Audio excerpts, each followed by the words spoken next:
ہوتے آؤ آئے اور اپنے مکمل مدلل بیان سے سامنے اللہ فرمائے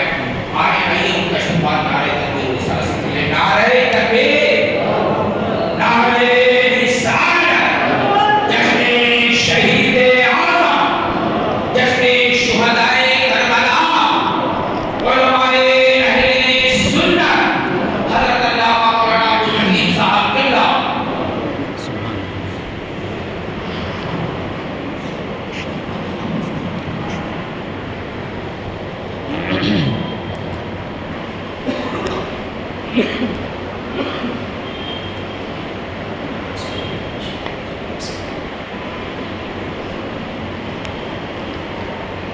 معزز مکرم حاضرین سامعین السلام علیکم ورحمۃ اللہ وبرکاتہ۔ الحمد للہ رب العالمین والصلاة والسلام علی سید المرسلین والسلام علی اہل بیتہ الطاہرین والسلام علی اصحابہ اجمعین والسلام علی امتہ المتقین اما بعد فاعوذ باللہ من الشیطان الرجیم بسم اللہ الرحمن الرحیم قال اللہ تعالی فی القرآن المجید وَلَنَبْلُوَنَّكُمْ بِشَيْءٍ مِّنَ الْخَوْفِ وَالْجُوعِ وَنَقْصٍ مِّنَ الْأَمْوَالِ وَالْأَنفُسِ وَالثَّمَرَاتِ وَبَشِّرِ الصَّابِرِينَ الَّذِينَ إِذَا أَصَابَتْهُم مُّصِيبَةٌ قَالُوا إِنَّا لِلَّهِ وَإِنَّا إِلَيْهِ رَاجِعُونَ صدق اللہ العظیم وبلغنا رسولہ النبی الامین المتین الکریم ونحن على ذلك لمن الشاهدين والشاكرين والحمد لله رب العالمين۔ حسبي ربي جل الله ما في قلبي غير الله نور محمد صلى الله لا إله إلا الله لا إله إلا الله لا إله إلا الله محمد رسول اللہ صلی اللہ تعالی علیہ وآلہ وسلم۔ یا صاحب الجمال و یا سید البشر من وجهك المنیر لقد نور القمر لا يمكن الثناء كما كان حقه بعد از خدا بزرگ تو ہی قصہ مختصر۔ اسلام تیری نبض نہ ڈوبے گی تا حشر تجھ میں روا ہے خون چار یار کا۔ شاہ مردہ شیر یزدہ قوت پروردگار لا فتح الا علی لا سیف الا ذوالفقار۔ شاہ است حسین بادشاہ است حسین دی است حسین دی پناہ است حسین سرداد نداد دست در دست یزید حقہ کے بنا لا الہ است حسین۔ غوث اعظم بمنے بے سر و ساما مدد قبلہ دی مدد کعبہ ایما مدد اے اشرف زمانہ زمانے مدد نما درہائے بست راز کلید کرم کشا اشرف نہنگ دریا دریا وسینہ دارت دشمن ہمیشہ پرغم با ذکر تو دوست دارت۔ معزز حاضرین سامعین حضرات گرامی، الحمدللہ اور آپ دوسری شب سے لگاتار ذکر اہل بیت بالخصوص ابھی تک فضائل اہل بیت قرآن و حدیث کی روشنی میں سماعت کیے ہیں۔ گزشتہ شب سے ہی آپ حضرات کے سامنے میں نے کچھ تاریخی باتیں رکھنے کی کوشش کی۔ انشاءاللہ العزیز آج آپ حضرات کے سامنے امام حسین کی روانگی اور دیگر واقعات سے تاریخی گفتگو کروں گا۔ آئیے مگر کچھ منقبت کے اشعار حضرات سماعت کریں، مجھ ناچیز سے بھی میری ٹوٹی پھوسی آواز سے بھی ایک بار درود پاک پڑھیں۔ اللہم صلی علی سیدنا مولانا محمد بارک وسلم صلاۃ والسلام علیک یا رسول اللہ صلی اللہ تعالیٰ علیہ وآلہ وسلم۔ کربلا میں سر کٹایا ہے علی کے لال نے، کربلا میں سر کٹایا ہے علی کے لال نے، کہ دین کا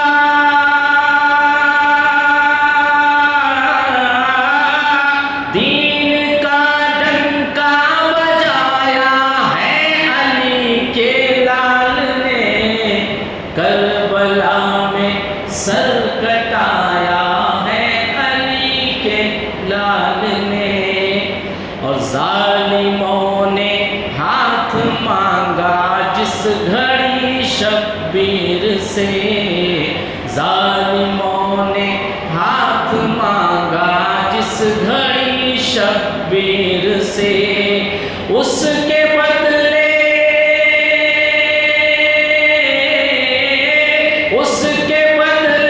سر کٹایا ہے علی کے لال نے، اس کے بدلے سر کٹایا ہے علی کے لال نے۔ اور موت جو ایک حقیقت ہے جس کے بارے میں انسان تصور کرتا ہے تو کانپ جاتا ہے، اور تھر تھراتا ہے زمانہ موت کے تو نام سے،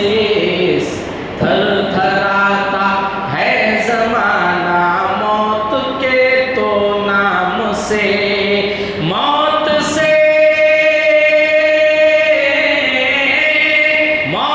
سے پنجا لڑایا ہے علی کے لال نے، دین کا ڈنکا بجایا ہے علی کے لال نے۔ اور کون کہتا ہے حسین بن علی پیاسا رہے، کون کہتا ہے حسین بن علی پیاسا رہے، پانی کو پانی پلایا ہے علی کے لال نے، پانی کو پانی پلایا ہے علی کے لال نے، اور جو کہا تھا بچپنا میں اپنے نانا سے وفا، جو کیا تھا بچپنا میں اپنے نانا سے وفا، کربلا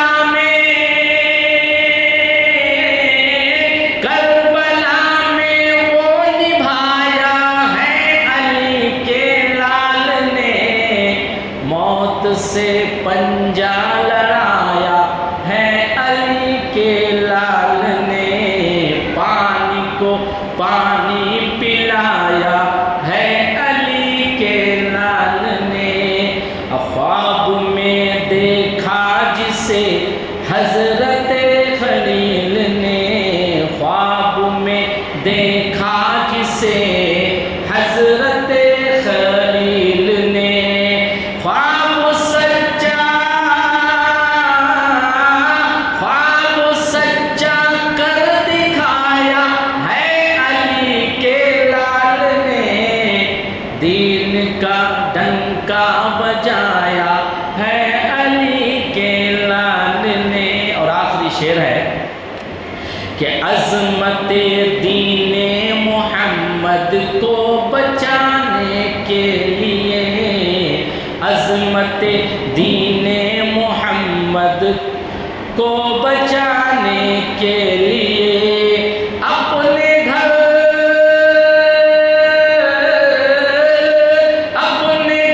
کا گھر لٹایا ہے علی کے لال نے، دین کا ڈنکا بجایا ہے علی کے لال نے۔ حضرات گرامی، شہادت امام حسین ہو یا واقعی سن 61 ہجری ہو، جو کچھ ہو رہا تھا جو کچھ ہونے والا ہے، چاہے وہ حضور کے دور میں ہو، حضور کے بعد کے دور میں ہو، تا قیامت ہو، سب کچھ رسول اللہ صلی اللہ تعالیٰ علیہ وسلم جانتے ہیں۔ یہی وجہ تھی کہ حضور صلی اللہ تعالیٰ علیہ وسلم نے خود اپنے نواسے، اپنے بیٹے لخت جگر حضرت امام حسین رضی اللہ تعالیٰ عنہ کی شہادت کا ذکر کیا، مگر ان ذکر کے ساتھ، اس پیش گوئی کے ساتھ حضور صلی اللہ تعالیٰ علیہ وسلم نے ہمیشہ دعا کی کہ میرا بیٹا شہید کیا جائے گا، اور پھر دعا کی کہ اے حسین صبر کا دامن نہ چھوڑنا۔ حضرات، صبر مومن کی شان ہے، صبر مومن کی پہچان ہے، صبر اللہ کو پسند ہے، صبر کرنے سے بندہ اللہ کا محبوب بندہ ہوتا ہے، صبر سے گناہ جھڑتے ہیں، صبر سے روزی میں برکت ہوتی ہے، صبر کرنے سے دل میں چین آتا ہے، صبر کرنے سے اللہ راضی ہوتا ہے۔ صبر جو ہے اس کی بڑی اہمیت ہے قرآن مقدس میں اور اللہ کی نظر میں۔ صبر کسے کہتے ہیں؟ اللہ جس حال میں رکھے، وہ تکلیف دہ ہو، مزاج کے خلاف ہو، اور وہ باعث سکون چین نہ ہو، اس حال میں بھی اللہ کا شکر کرنا، اس پر راضی رہنا، اسے صبر کہتے ہیں۔ چنانچہ اللہ تعالیٰ اپنے نبیوں کو بھی آزمایا ہے، اللہ کے نبیوں نے صبر کیا ہے۔ حضرت اسماعیل اور حضرت ابراہیم کا واقعہ، حضرت ابراہیم خلیل اللہ نے صبر کیا، حضرت ابراہیم خلیل اللہ کے صاحبزادے حضرت اسماعیل ذبیح اللہ نے صبر کیا ذبح ہونے کے لیے، حضرت آدم علیہ السلام جنت سے اتارے گئے، آپ نے صبر کیا، حضرت نوح صبر کیے۔ تمام انبیاء کی سنت ہے صبر کرنا، اور تمام انبیاء آزمائے گئے اور اللہ کے نیک بندے آزمائے گئے۔ پھر اسی قول کو اللہ تعالیٰ نے اپنے بندوں سے مخاطب ہو کے کہا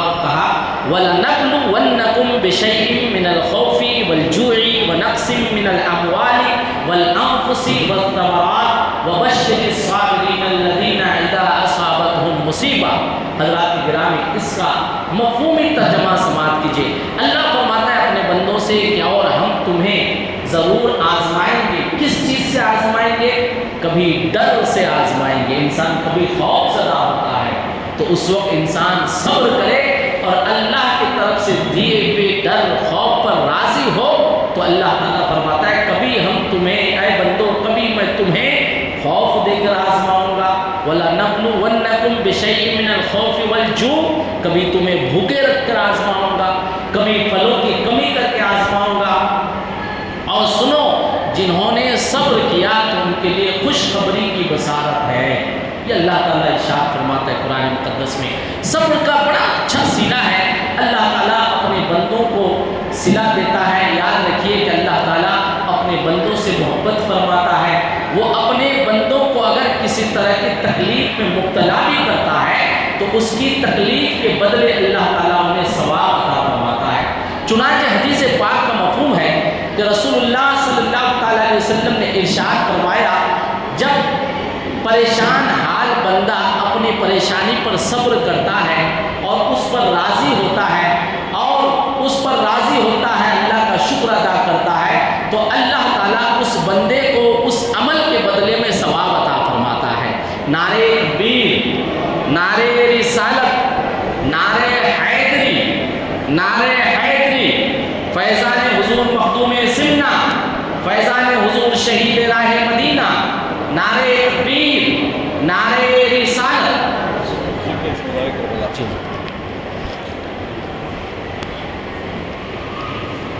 سبحان اللہ، ماشاء اللہ۔ حضرات، ہمارے اور آپ کو خوش بختی ہے کہ حسنین کریمین کا ذکر کرنے سننے جمع ہوئے ہیں، بالخصوص حضرت امام حسین کا ذکر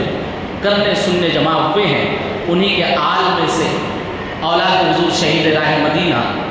اور جانشین حضور مخدوم سمنا، پیر طریقت رہبر شریعت حضرت علامہ سید شاہ معین الدین اشرف المعروف حضور معین میاں،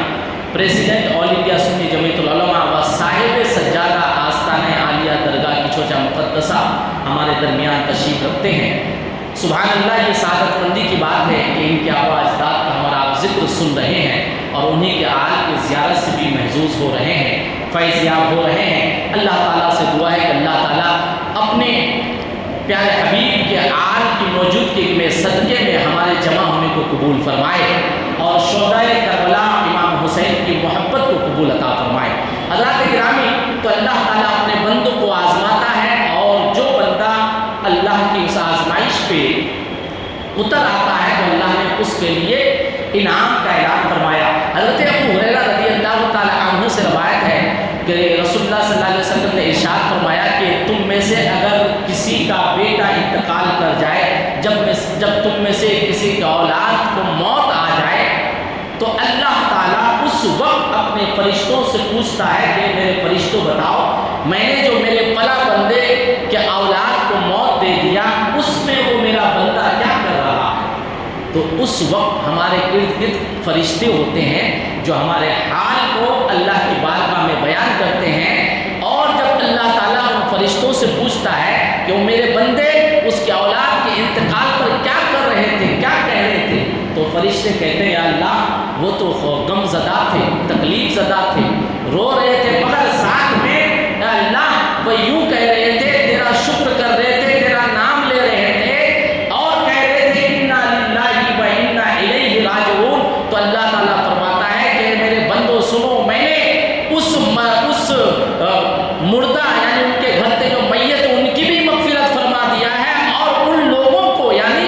غم زدہ لوگوں کو اس سے بہتر جزا عطا فرمایا ہے۔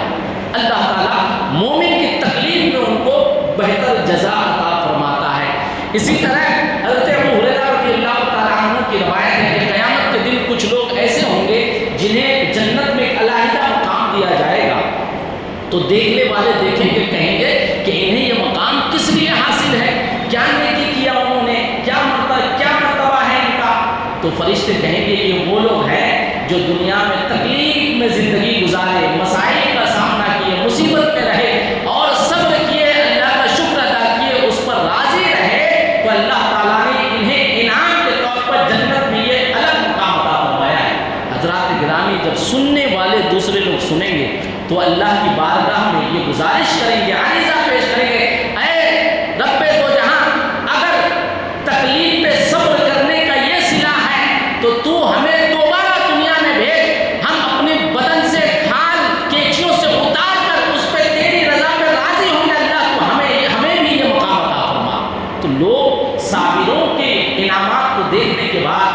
اس طرح کی خواہشیں کریں گے۔ اسی طرح ایک حدیث اور ہے، اللہ کے رسول صلی اللہ علیہ وسلم نے ارشاد فرمایا، یہ حدیث پہ حضرت ابو ہریرہ رضی اللہ تعالیٰ عنہ بیان فرماتے ہیں کہ اگر اللہ کے کسی بندے کو تکلیف پہنچتی ہے، یہاں تک کہ اگر کسی کے پیر میں کانٹا چبھتا ہے، تو اللہ تعالیٰ اپنے اس بندے کی تکلیف کی وجہ سے اس کے گناہوں کو معاف فرما دیتا ہے۔ حضرات گرامی، اللہ اپنے بندوں سے بہت پیار کرتا ہے، بہت محبت کرتا ہے۔ جب عام صابروں کے انعام کا یہ عالم ہے، جو تھوڑی سی تکلیف برداشت کرے تو اس کو یہ انعام حاصل ہے، جو تھوڑی سی پریشانیوں کو برداشت کرے تو اس کو یہ انعام حاصل ہے کہ حضرت امام حسین کی تکلیف کا کوئی تکلیف مقابلہ نہیں کر سکتا ہے۔ یقیناً اللہ تعالیٰ نے بہتر سے بہتر انعام سے حضرت امام حسین کو مالا مال فرمایا ہے۔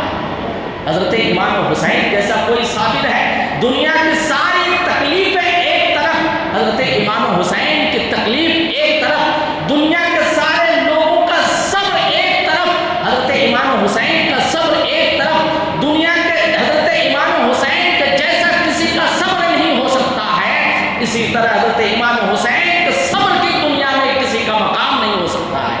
یہ انعام ہے اللہ تعالیٰ کی طرف سے۔ برادران ملت اسلامیہ، تو اللہ تعالیٰ اپنے نیک بندوں کو آزماتا ہے، کبھی خوف دے کر، کبھی مال کی کمی دے کر، کبھی پھلوں کی کمی دے کر اللہ تعالیٰ اپنے بندوں کو آزماتا ہے۔ اسی آزمائش پہ کامیاب ہوئے حضرت امام حسین، اسی آزمائش سے گزرے حضرت امام حسین۔ برادران ملت اسلامیہ، نبی کریم صلی اللہ علیہ وسلم کے خلفاء نے دین اسلام کی تبلیغ و ترویج و اشاعت کما حق خوب و خیر کے ساتھ کیا، مگر نبی کریم صلی اللہ تعالیٰ علیہ وسلم نے خلافت کے دور کے تعلق سے پہلے ہی پیش گوئی فرما دی۔ چنانچہ حضور صلی اللہ تعالیٰ علیہ وسلم نے ارشاد فرمایا، مشکات المصابیح کتاب الفتن میں ہے کہ میرے بعد خلافت 30 برس تک رہے گی، پھر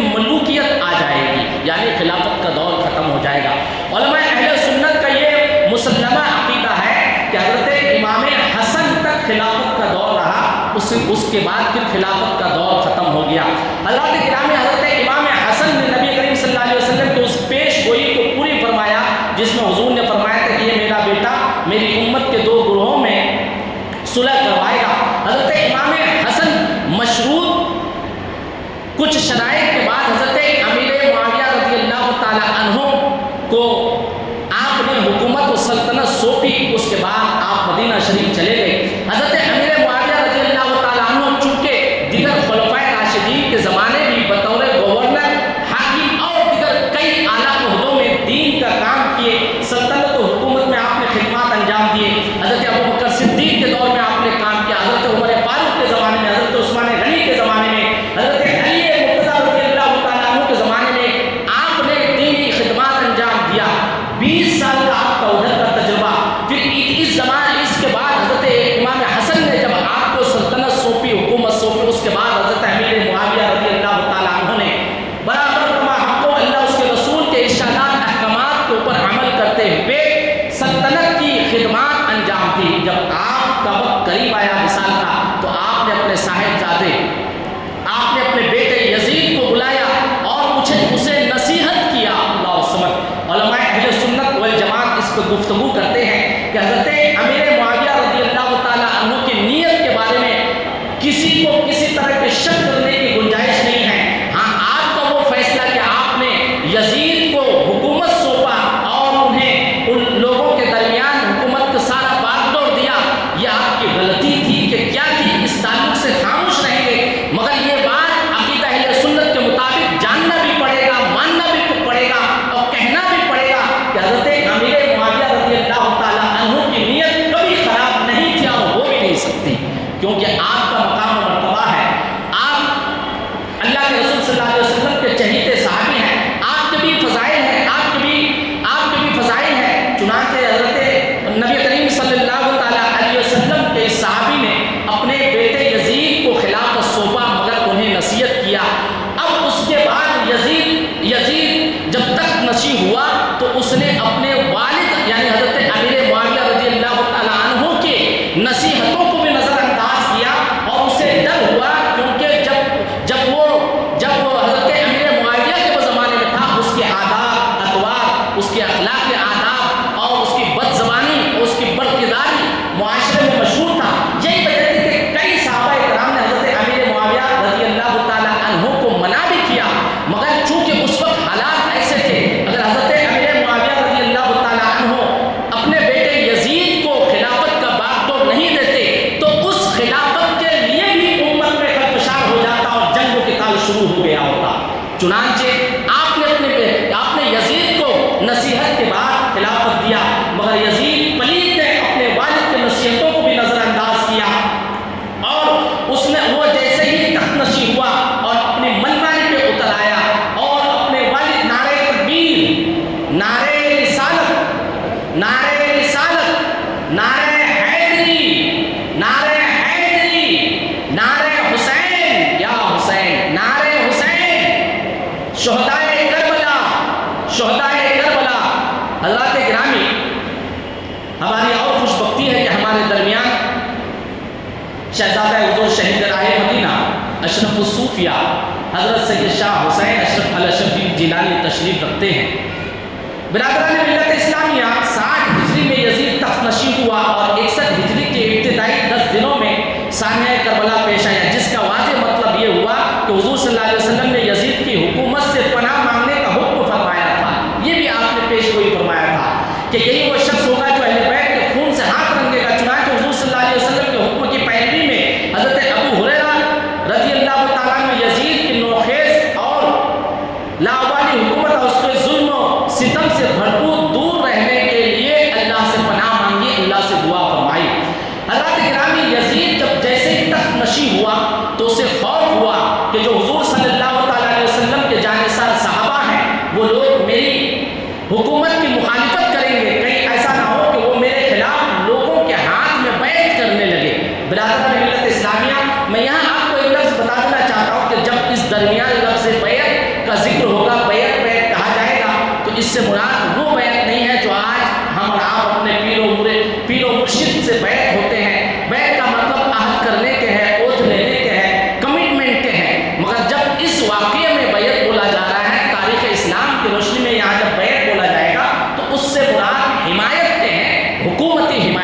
کے ہیں۔ یہاں پہ بیعت سے مراد یہی ہے۔ برادران ملت اسلامیہ، یزید کو خوف ہوا کہ لوگ میری مخالفت کریں گے، اور واقعی اس کو اپنے کردار اطوار کے حساب سے بھی یہی امید تھی، کیونکہ وہ جانتا تھا کہ میں جو منمانی کرتا ہوں، میں جو شریعت مصطفیٰ کے خلاف لوگوں کو آزادیاں دیتا ہوں، میں خود جو شریعت مصطفیٰ کے خلاف اقدام اٹھاتا ہوں، میرے فیصلے شریعت مصطفیٰ کے خلاف ہے، وہ اپنی عادت و اطوار سے بخوبی جانتا تھا کہ صحابہ کرام میری مخالفت کریں گے، صحابہ کرام کے صاحبزادے جو ان کے بچے ہیں وہ میری مخالفت کریں گے۔ چنانچہ یزید کو سب سے زیادہ جن لوگوں سے خوف ہوا وہ 4 نام ہے: حضرت عبداللہ بن زبیر، حضرت عبداللہ بن عمر، حضرت حسین بن علی اور حضرت عبد الرحمن بن ابو بکر صدیق رضی اللہ تعالیٰ عنہم سے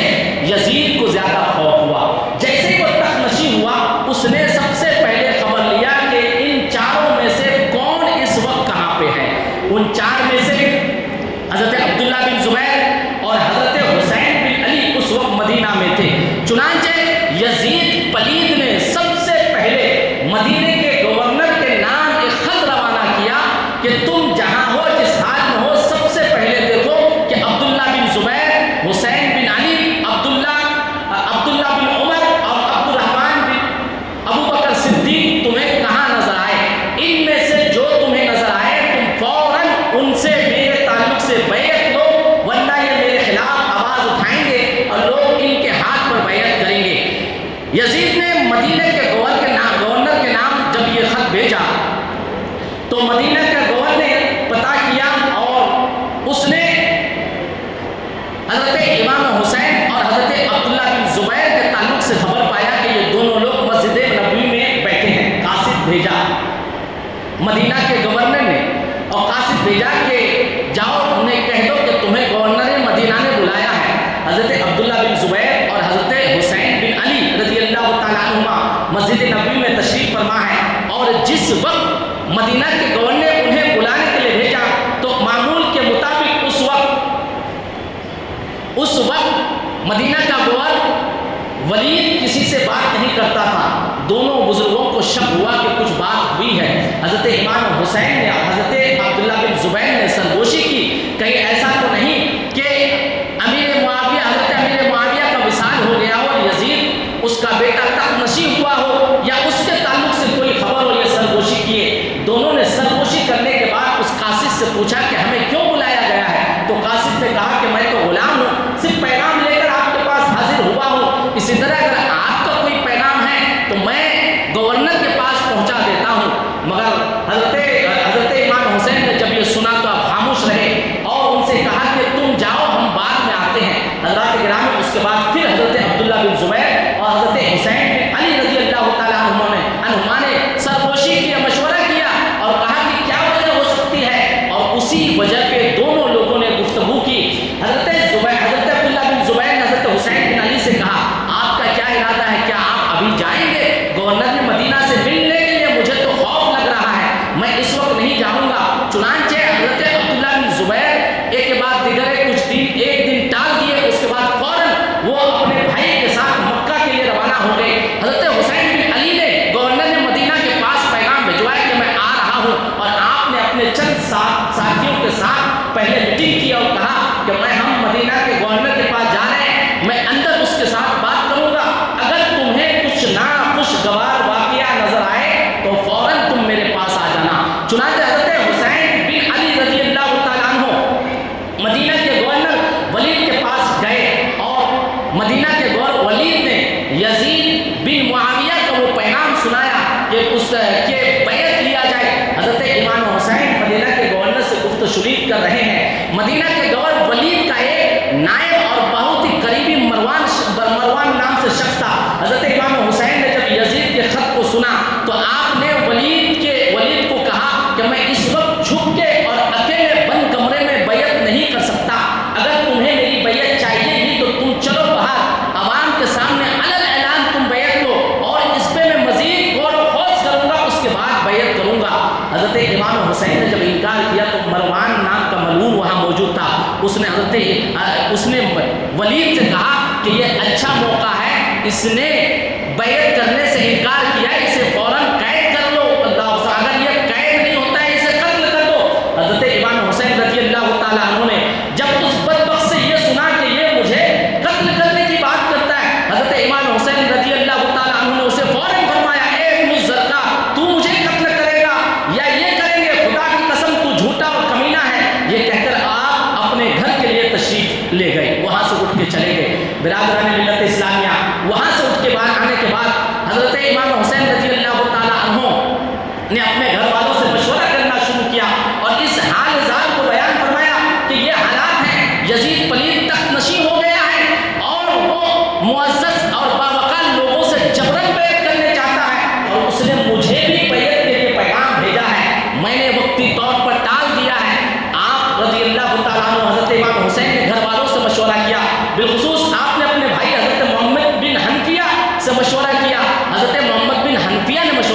کہ جب آپ ہجرت کریں گے تو شہر سے ہوتے ہوئے نہ جائیں بلکہ ویران جنگلوں سے اور بیابانوں سے ہوتے ہوئے جائیں، اس لیے کہ آپ نے یزید کی بیعت سے انکار کیا ہے۔ یقیناً ولید یزید کو باخبر کرے گا اور یزید ہر شہر کے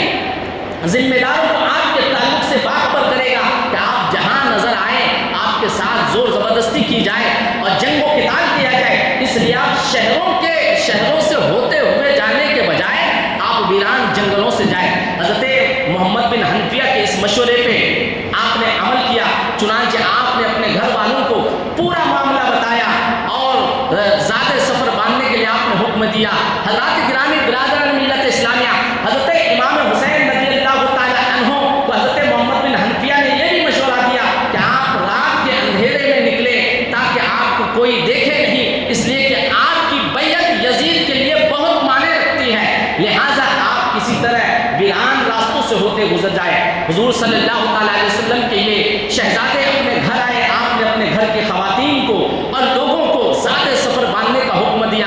آنن بانن گھر کے لوگ زیادہ سفر باندھنے لگے، تیاریاں کرنے لگے۔ برادران ملت اسلامیہ، اس نواسۂ رسول کے ان حالات سے ہمیں احساس ہونا چاہیے۔ ہم بھی سفر کرتے ہیں، کہیں نکلتے ہیں، ہم کتنی اچھے سے تیاریاں کرتے ہیں، کیا عالم ہوگا حضرت امام حسین کا اس وقت، آپ کے گھر والوں کا اس وقت، کہ اچانک زیادہ سفر باندھنے کے لیے کہا جا رہا ہے اور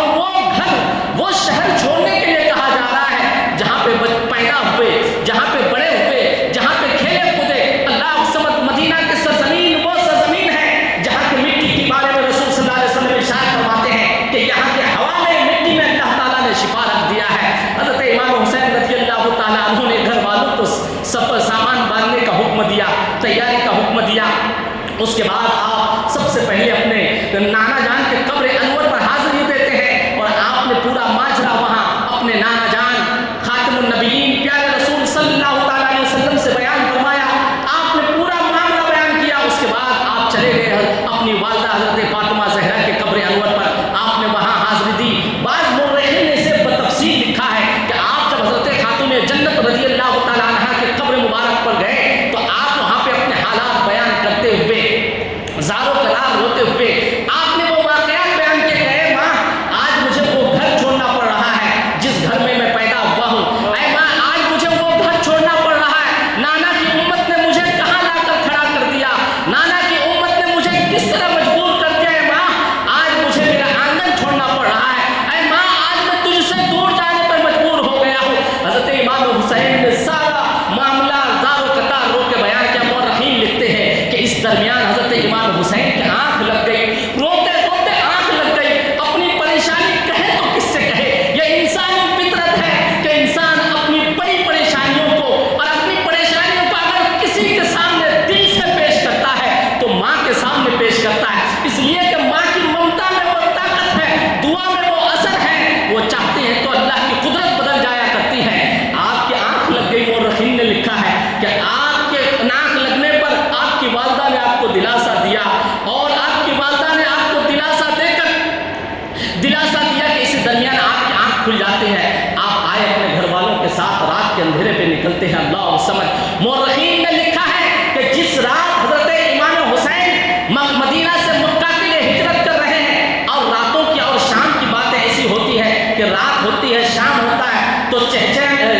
پرندے چہچہانے لگتے ہیں اور رات میں کبھی جانوروں کی آواز آتی ہے، کبھی اور کسی طرح کی آواز آتی ہے۔ اللہ سمجھ، مورخین نے لکھا ہے کہ جس رات حضرت امام حسین رضی اللہ تعالیٰ عنہ اپنے کنبے کے ساتھ، اپنے ساتھیوں کے ساتھ مدینہ سے مکہ کی طرف ہجرت کیے ہیں، ہم نے